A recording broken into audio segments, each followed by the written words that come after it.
నమస్కారం MCN news కి స్వాగతం. ఈనాటి ముఖ్యాంశాలు. ఆదివారం పలమనేరు పురపాలక సంఘం నందు మున్సిపల్ కమిషనర్ ఎన్వి రమణారెడ్డి ఆధ్వర్యంలో ఘనంగా నిర్వహించిన శ్రీ పుట్టపర్తి సత్యసాయిబాబా శత జయంతి ఉత్సవాలు. తిరుమల ప్రసాదంపై తాను చేసిన వివాదాస్పద వ్యాఖ్యలపై స్పందించిన యాంకర్ శివజ్యోతి. తన మాటలకు ఎవరైనా బాధపడి ఉంటే క్షమించాలని కోరుతూ సోషల్ మీడియాలో పోస్టు. వార్తల్లోని వివరాలు. ఆదివారం పలమనేరు పురపాలక సంఘం నందు మున్సిపల్ కమిషనర్ ఎన్వి రమణారెడ్డి ఆధ్వర్యంలో శ్రీ పుట్టపర్తి సత్యసాయిబాబా శత జయంతి ఉత్సవాలు ఘనంగా నిర్వహించారు. ఈ కార్యక్రమాన్ని ఉద్దేశించి కమిషనర్ మాట్లాడుతూ సత్యసాయిబాబా మానవాళికి చేసిన సేవలను కొనియాడారు. వారి సేవలు సుమారు ప్రపంచవ్యాప్తంగా 140 దేశాలలో విస్తరించి ఉందని తెలిపారు.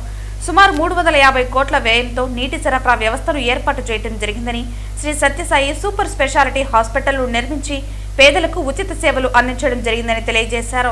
శ్రీ సత్యసాయి ఒక ఆధ్యాత్మిక గురువని కొనియాడారు. అదేవిధంగా శ్రీ పుట్టపర్తి సత్యసాయి ట్రస్ట్ ద్వారా అనేక కార్యక్రమాలను నిర్వహించి పేదలకు ఎన్నో విధాలుగా సహాయ సహకారాలు అందించడం జరిగిందని తెలిపారు. ప్రజలకు అనేక ఆధ్యాత్మిక సంఘటనలు బోధించి తద్వారా మంచిని మానవత్వాన్ని బోధించారని తెలిపారు. ఈ కార్యక్రమంలో కమిషనర్ రమణారెడ్డి, ప్రభుత్వ ఏరియా హాస్పిటల్ డెవలప్మెంట్ సభ్యులు నాగరాజు, పట్టణ మైనారిటీ పార్లమెంటరీ సెల్ అధ్యక్షులు బాజాపీర్, పలమనేరు పరిరక్షణ సమితి సభ్యులు నారాయణ మరియు ఇతర పురపాలక సంఘ సిబ్బంది మరియు ఇతర ప్రజా ప్రతినిధులు పాల్గొన్నారు. ముఖ్యంగా ఆయన సేవలు ఎప్పటికీ మర్చిపోలేము. ఎందుకంటే దాదాపు 140 దేశాలు ఆయనకు సంబంధించినటువంటి కార్యకర్తలంతా ఉంటారు. 22 కేంద్రాలు ఉన్నాయి ప్రపంచవ్యాప్తంగా. ఆయన అనుభవాలు నేను కూడా స్వయంగా చూసినాను. 92 నుంచి 97 వరకు ఆయన సేవలో మేము కూడా ఆయన బతుకున్నప్పుడు ఆయన దగ్గర ఉండి కూడా సేవ చేయగలిగిన అనుభవం మాకు జరిగింది. ఎందుకంటే ఆయన మర్చిపోలేదు. ఆయన నేరుగా చూడడం వల్ల మాకు ఆయన జనాల మధ్యలోకి వచ్చి అప్పట్లో మంచి వాళ్ళు ఎవరైనా కవర్లు పట్టుకుంటూ తీసుకొని వాళ్ళ సమస్యలన్నీ కూడా పరిష్కరించేవాడు. ఆయన ఆధ్యాత్మిక గురువు. ఎందుకంటే ఒక ఆధ్యాత్మిక గురువుతో పాటు ప్రజాసేవలో ఆయన మానవ సేవలో ఎక్కువ పాల్గొనేవాడు. ఆయన వ్యక్తిగత స్వార్థం కోసం ఏం చేయలేదు. ఆయన అక్కడ ఉన్నటువంటి నేను 2019లో అక్కడ మున్సిపల్ కమిషనర్ కూడా పనిచేశాను ఎలక్షన్ టైంలో. అక్కడ ఉన్నటువంటి వాతావరణం కానీ అక్కడ హాస్పిటల్స్ ఉన్నాయి, సూపర్ స్పెషాలిటీ హాస్పిటల్ అంత పర్ఫెక్ట్గా ఉంటుంది. హాస్పిటల్ నీట్గా ఉంటుంది. డాక్టర్స్ కూడా సేవా దృక్పథంతో అక్కడ పనిచేస్తున్నారు. అక్కడ ఫారినర్స్ కానీ ఫారిన్ డాక్టర్స్ వస్తారు. ప్రపంచ దేశాలన్నీ కూడా అక్కడ వాళ్ళందరూ కూడా అక్కడ రెసిడెన్స్ రూమ్స్ కూడా అపార్ట్మెంట్స్ అన్ని కూడా తీసుకొని వాళ్ళు వచ్చి అక్కడ పోతూ ఉంటారు. అక్కడ ఉన్నటువంటి వాతావరణంలో ఆయన అప్పట్లో నివసించడానికి అనుకూలమైన వాతావరణం అక్కడ బెంగళూరుకి దగ్గర కావాలనే ఉద్దేశంతో అక్కడ పుట్టపర్తి నగరాన్ని అప్పుడు ఆ పట్టణాన్ని ఫస్ట్ ఏర్పాటు చేయడం జరిగింది. ఆ ప్రశాంతి నిలయం పేరులోనే ఉంది. అక్కడ ఆ ప్రశాంతి నిలయం ఆ ప్రిన్సెస్లోకి ఎంటర్ అయిన తర్వాత చాలా నిశ్శబ్దమైన వాతావరణం ఉంటుంది. చాలామంది చూసి ఉంటారు మీరందరూ కూడా, పెద్దలందరూ కూడా. కాబట్టి ఆయన 1995లో నేను అక్కడ పనిచేసినప్పుడు ఫస్ట్ సత్యసాయి డ్రింకింగ్ వాటర్ ఒకే మోడల్లో పెట్టి 350 కోట్లతో ఆయన ఇచ్చిన దాహం అనంతపురం జిల్లాకు చాలా దృక్పథంతో, మానవతా దృక్పథంతో 350 నుంచి 400 కోట్ల వరకు అప్పట్లో స్కీమ్ అనేది కూడా ఏర్పరిచి అప్పుడు గౌరవ ముఖ్యమంత్రి చంద్రబాబు నాయుడు గారు ఫస్ట్ ముఖ్యమంత్రి ఆయన 95లో. అటువంటి పరిస్థితుల్లో వాళ్ళందరికీ దాహం తీసి ఆ నీళ్ళే ఇప్పటికి కూడా అందిస్తున్నారు. ఆ మెయింటెనెన్స్కి కూడా కొన్ని మున్సిపాలిటీకి ఇప్పుడు కూడా డబ్బులు కట్టడం, ఎందుకంటే అటువంటి లేకపోయినా ఉచిత సేవ చేయన్న ఉద్దేశంతో చేస్తున్నారు. పరిస్థితులు ఆ విధంగా ఉన్నాయి. కాబట్టి అక్కడ ఆయన ప్రపంచవ్యాప్తంగా ఈరోజు జన్మదినం రోజు పుట్టపర్తిలో కొన్ని లక్షల మంది అక్కడ సేవా పనిచేస్తున్నారు. అందులో రాష్ట్ర వ్యాప్తంగా ఈరోజు ఈ కార్యక్రమాలన్నీ కూడా చేస్తున్నారు. అందులో పలమనేరులో కూడా ఆయన ఆశీస్సులు ఎప్పుడూ ఉండి మనందరికీ ప్రజలకు, పలమనేరు ప్రజలందరికీ శుభ సంతాలను ఇచ్చి శాంతిని ప్రశ్నించాలని కోరుతున్నాను. గంగవరం మండలం డ్రైవర్స్ కాలనీకి చెందిన గురువారెడ్డి అనే వృద్ధుడు ఆదివారం ఉదయం పలమనేరు బస్టాండ్ ఆవరణలో విగత జీవిగా కనిపించాడు. గంగవరం మండలం డ్రైవర్స్ కాలనీకి చెందిన గురువారెడ్డి అనే వృద్ధుడు ఆదివారం ఉదయం పలమనేరు బస్టాండ్ ఆవరణలో విగత జీవిగా కనిపించాడు. గత కొన్ని రోజులుగా గురువారెడ్డి అనారోగ్యంతో బాధపడుతున్నారు. ఈ క్రమంలో ఆకస్మికంగా మృతి చెందినట్లు తెలుస్తోంది. పలంనేరు పోలీసులు సాధారణ మృతి కింద పరిగణించి మృతదేహాన్ని వారి కుటుంబ సభ్యులకు అప్పగించారు. తిరుపతిలో నూతనంగా kick bunk grand bar and restaurant ను ప్రారంభించారు. స్మార్ట్ సిటీగా అభివృద్ధి చెందుతున్న తిరుపతిలో అత్యాధునిక హంగులతో kick bunk grand bar and restaurant ఆకట్టుకుంటోంది. తిరుపతిలో ఉన్నటువంటి పలువురు ప్రముఖులు ఈ kick bunk grand bar and restaurant ను సందర్శించారు. తిరుపతి నగరంలో ఇప్పటి వరకు ఉన్న బార్ అండ్ రెస్టారెంట్లకు పోటీగా సామాన్య ప్రజలకు అందుబాటులో ఉండేలా kick bunk grand bar and restaurant ప్రారంభించామని నిర్వాహకులు వెల్లడించారు. ఆహ్లాదకరమైన వాతావరణంలో గడపడానికి వీలుగా బర్త్డే వేడుకలు, గెట్ టుగెదర్ పార్టీలకు ప్రత్యేక ఏర్పాట్లు చేశామని నిర్వాహకులు దినేష్, అనిల్, అంజీ తెలిపారు. తిరుపతి పుర ప్రజలకు నమస్కారం. తిరుపతి బస్టాండ్ దగ్గర మేము కొత్తగా బార్ అండ్ రెస్టారెంట్ ఒకటి స్టార్ట్ చేస్తున్నాము. దాని పేరు కిక్ బంక్. దీంట్లో అన్ని సదుపాయాలు ఉన్నాయి. ఫ్యామిలీ లాంజ్ సపరేట్ ఉంది, నార్మల్ ఏసీ రూమ్ సపరేట్ ఉన్నాయి, దాని తర్వాత జనతా నార్మల్ సపరేట్ ఉంది. అందరి లేడీస్కి ఎవరు వచ్చినా, ఫ్యామిలీస్తో పాటు వచ్చినా, ఏదైనా పార్టీలు జరుపుకోవాలన్నా అన్ని సదుపాయాలు ఉన్నాయి. బర్త్డే పార్టీస్ కానీ, కిటీ పార్టీస్ కానీ అన్నీ సెలబ్రేట్ చేసుకోవచ్చు.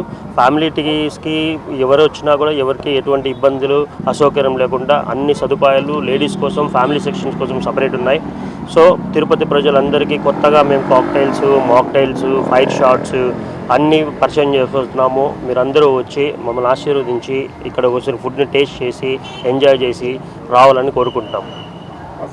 తిరుమల ప్రసాదంపై తాను చేసిన వివాదాస్పద వ్యాఖ్యలపై యాంకర్ శివజ్యోతి స్పందించారు. తన మాటలకు ఎవరైనా బాధపడి ఉంటే క్షమించాలని కోరుతూ సోషల్ మీడియాలో పోస్ట్ పెట్టారు. ఈ సందర్భంగా ఆమె మాట్లాడుతూ తన మాటలకు ఎవరైనా బాధపడి ఉంటే క్షమించాలని కోరుతూ సోషల్ మీడియాలో పోస్ట్ పెట్టారు. వెంకటేశ్వర స్వామి అంటే నాకు ఎంతో ఇష్టమని, సోషల్ మీడియాలో నన్ను ఫాలో అయ్యే వారికి తెలుసని, ఏదేమైనా తప్పు నా వైపు ఉందని, నేను ఉద్దేశపూర్వకంగా మాట్లాడలేదని తెలిపారు. L1 క్యూలో నిల్చోడాన్ని ఉద్దేశించి అన్నానని తెలిపారు. నా జీవితాన్నే మార్చిన వెంకటేశ్వర స్వామిపై నేనెలా కమెంట్స్ చేస్తారని పేర్కొన్నారు. తెలుసో తెలియకో మాట్లాడినందుకు నా తమ్ముడి తరపున కూడా సారీ చెబుతున్నారని అన్నారు. కుటుంబంతో కలిసి శివజ్యోతి శ్రీవారి దర్శనానికి ఇటీవల వెళ్లారు. తిరుమలలో కాశీ ప్రసాదం అడుక్కుంటున్నామని, రిచెస్ట్ బిచ్చగాలం మేమే అంటూ ఆమె పోస్ట్ చేసిన వీడియో వివాదాస్పదమైన సంగతి తెలిసిందే. ఈ క్రమంలో ఆమె స్పందించారు. అందరికీ నమస్తే. సో పొద్దున్న నుంచి తిరుపతి ప్రసాదం గురించి నేను మాట్లాడిన వీడియో, నేను మాట్లాడిన మాటలు చాలా మందికి తప్పుగా అనిపిస్తున్నాయి. సో ఎక్స్ప్లెనేషన్ ఇచ్చే ముందే ఆ మాటలకు ఎవరన్నా హట్ అయి ఉంటే డెఫినెట్గా సారీ చెప్తున్నాను. అండ్ నన్ను రెగ్యులర్గా ఫాలో అయ్యేటోళ్ళకు నాకు వెంకటేశ్వర స్వామి ఎంత ఇష్టమో తెలుసు. యూట్యూబ్లో, ఇన్స్టాగ్రామ్లో 3 నెలలు 4 నెలల సంధి శనివారాల వ్రతాల గురించి, వాటి డీటెయిల్స్ గురించి నేను చెప్తూనే ఉన్నా. అవేవి దేని గురించి ఎవరు మాట్లాడుకోలేరు. అన్ఫార్చునేట్లీ దీని గురించి మాట్లాడినరు. ఏదైనా సరే తప్పు జరిగింది నా సైడ్ నుంచి. నా మాటలు తప్పుగా ఉన్నాయి తప్పితే నా ఇంటెన్షన్ అది కాదు. మేము రిచ్ అని అన్నది 10,000 L1 క్యూ లైన్లో నిలబడ్డప్పుడు, పొద్దున ప్రసాదం తీసుకునేటప్పుడు కాస్ట్లీ లైన్లో నిలబడ్డమని ఆ ఉద్దేశంతో అన్నాను. ఏం జరిగినా సరే ఇప్పుడు నేను ఏది ఇచ్చినా మీకు ఎక్స్ప్లెనేషన్ లాగానే అనిపిస్తుంది తప్పితే నేను తప్పు ఒప్పుకున్నట్టు మీకు అనిపించదు. అందుకోసం నేను దాని గురించి ఎక్స్ప్లెనేషన్ కూడా ఇస్తలేను. తప్పైతే నా సైడ్ నుంచి జరిగింది అండ్ నా తమ్ముడు సోను తరపు నుంచి కూడా జరిగింది. తను అవైలబుల్లో లేడు. తన తరపున, నా తరపున అందరికీ సారీ చెప్తున్నా. సో నా ఇంట్లో వెంకటేశ్వర స్వామి, నా చేతి మీద వెంకటేశ్వర స్వామి, అన్నిటికన్నా ముఖ్యంగా జీవితంలో నాకు అత్యంత విలువైంది నా బిడ్డ. నా బిడ్డను కూడా వెంకటేశ్వర స్వామి ఇచ్చిండు. నేను ఆయన గురించి తప్పుగా ఎట్లా మాట్లాడతా? అస్సలు ఆయన గురించి తప్పుగా మాట్లాడా. ఆయన గురించే కాదు, నన్ను రెగ్యులర్గా ఫాలో అయ్యేటోళ్లకు నేను అన్ని మతాల దేవులను మొక్కుతా, అందరి దేవులను మొక్కుతా. అందులో వెంకటేశ్వర స్వామి నా జీవితాన్ని మార్చిండు. ఈరోజు నేను అనుభవించే ఏది కూడా ఆయన దయలేకపోతే కాదు. అట్లాంటిది ఆయన గురించి నేను ఎందుకు మాట్లాడతా? అయినా సరే తెలుసో తెలకో పొరపాటు మాటలు అయితే నా నోటి నుంచి, మా తమ్ముడు నోటి నుంచి వచ్చినాయి. దానికి డెఫినెట్గా సారీ అడుగుతున్నా. ఇదేదో యూట్యూబ్ ఛానల్ ఏమంటారు వీడియోస్ పెట్టి కేసులు పెడతా అన్నందుకు కాదు, నాకు కూడా అనిపించింది అయ్యో అట్లా మాట్లాడి ఉండకూడదని, అందుకోసం పెడుతున్నాను తప్పితే ఇంకొక ఉద్దేశం అయితే ఏమీ లేదు. నేను మళ్ళొకసారి టీటీడీ మెంబర్స్కి అండ్ నా మాటల వల్ల హట్ అయిన ప్రతి ఒక్కరికి నేను నా తరపు నుంచి సారీ చెప్తున్నా. అండ్ ఇంకోసారి మళ్ళీ ఎప్పుడు రిపీట్ చేయను. సో నా సారీని యాక్సెప్ట్ చేయండి. నన్ను రెగ్యులర్గా ఫాలో అయ్యేటోళ్లకు నాకు వెంకటేశ్వర స్వామి అంటే ఎంత ఇష్టమో తెలుసు కాబట్టి వాళ్ళందరూ నన్ను నమ్ముతున్నారని కోరుకుంటున్నా. మళ్ళొకసారి ఎక్స్ప్లెనేషన్ కాదు, సారీ చెప్పినంత మాత్రాన తప్పు ఒప్పైపోతుందని కూడా కాదు, బట్ నేను చేయగలిగింది ఇది ఒక్కటే కాబట్టి మళ్ళొకసారి అందరికీ సారీ.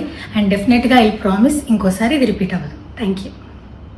ఆదివారం ఉదయం తిరుమల శ్రీ వెంకటేశ్వర స్వామి వారిని వీఐపీ విరామ సమయంలో పలువురు ప్రముఖులు దర్శించుకున్నారు. ఈ రోజు ఉదయం వీఐపీ విరామ దర్శన సమయంలో సినీ నటి నిక్కీ గల్రాని, మాజీ ఎమ్మెల్సీ దువ్వాడ శ్రీనివాస్ మరియు దివ్వాల మాధురి స్వామివారిని దర్శించుకున్నారు. వీరికి టీటీడీ అధికారులు స్వాగతం పలికి దర్శన ఏర్పాట్లు చేశారు.